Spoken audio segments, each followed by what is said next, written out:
کہ بیشتر ٹیمیں جیسے تارک آباد منصور آباد مین ٹاؤن میں ہوتی ہیں نا، یہ صبح کے ٹائم جاتے ہیں، صبح کو بچے سکولز میں ہوتے ہیں، جبکہ آپ بیشتر دیکھیں گے پیرنٹس بھی موجود نہیں ہوتے، وہ 2 بجے پھر وہ اکثر میں نے دیکھا ہے کہ کچھ ایسے ڈاکٹرز بیٹھے ہیں، کوئی ہیلتھ سینٹر بیٹھے پہ ان کے پاس بیٹھ کے ٹائم پاس کر کے چلے جاتے ہیں۔ اگر آپ ان ایریز میں جہاں پھر چھوٹے بچے ہیں 2 سے 6 بجے تک شام کا ٹائم کر دیں، پلس یہ کر دیں کہ جو یونین کونسل بنی ہیں وہاں پہ چونکہ ریکارڈ بھی سارا بنا ہے تو ان کے تھرو اگر کریں گے تو میں سمجھتا ہوں کہ زیادہ بیشتر جو ہے نا بچے کوئی رہے گا نہیں۔ پلس یہ ہے کہ جو ہمارے ٹیچرز ہیں وہ اور علماء کرام یہ ابھی بھی لوگوں کو یہ کہہ رہے ہیں کہ مثال کے طور پر یہ ٹھیک نہیں یا اس طرح ہے، یہ پہلے ہم چیک کریں گے، پہلے یہ کریں گے، پہلے وہ کریں گے، پہلے آپ انہیں تھوڑا سا سیٹسفائیڈ کر لیں تو میرا خیال ہے کہ بچوں کو یا پیرنٹس کو پھر کوئی بھی ایسا اعتراض نہیں ہوگا، پھر انشاءاللہ تعالی 100% آپ کا جو ٹارگٹ ہے وہ اچیوڈ ہوگا۔ اس میں میری ہمبل سبمیشن ہے کہ ہم نے اسی حال میں علماء کے ساتھ میٹنگ کی، ہر مذہب کا اس میں علماء شامل تھے،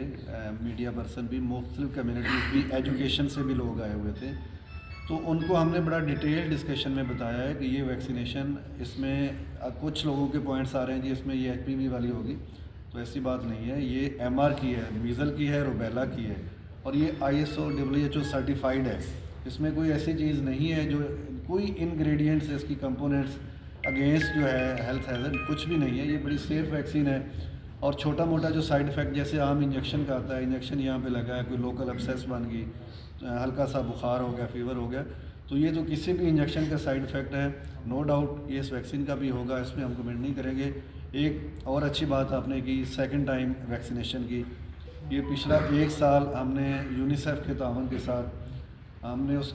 اربن امیونائزیشن اس پروجیکٹ کو کہتے ہیں، پورے 10 مہینے وہ پروجیکٹ بڑا اچھا کامیابی کے ساتھ چلتا رہا، ہمارے ویکسینیٹر 2 بجے سے لے کر 8 بجے تک ویکسینیشن آؤٹ ریچ پہ کرتے تھے، ہیلتھ فیسلٹی پہ بیٹھ کر بھی کرتے تھے، لیکن انفارچونیٹلی وہ فنڈنگ کی وجہ سے وہ پروگرام جو ہے وہ بند ہو گیا، ادروائز وہ بڑا اچھا پلان تھا۔ جبکہ یہ دیکھیں یہ تو EPI پنجاب کے انڈر ہے، جو ٹائمنگ گورنمنٹ آف پنجاب کی ہے ہم اس میں چینج نہیں کر سکتے، البتہ جو ہاسپٹل ہیں جتنی ہیلتھ کی فیسلٹیز ہیں وہاں پہ سیکنڈ ٹائم جو ہے یہ سہولت موجود ہے، آپ کسی بھی ہاسپٹل سے یہ ویکسین آپ لگوا سکتے ہیں سیکنڈ ٹائم بھی، جتنے لیبر روم ہیں وہاں پہ یہ ویکسینیشن موجود ہوتی ہیں، EPI روم میں موجود ہوتی ہیں۔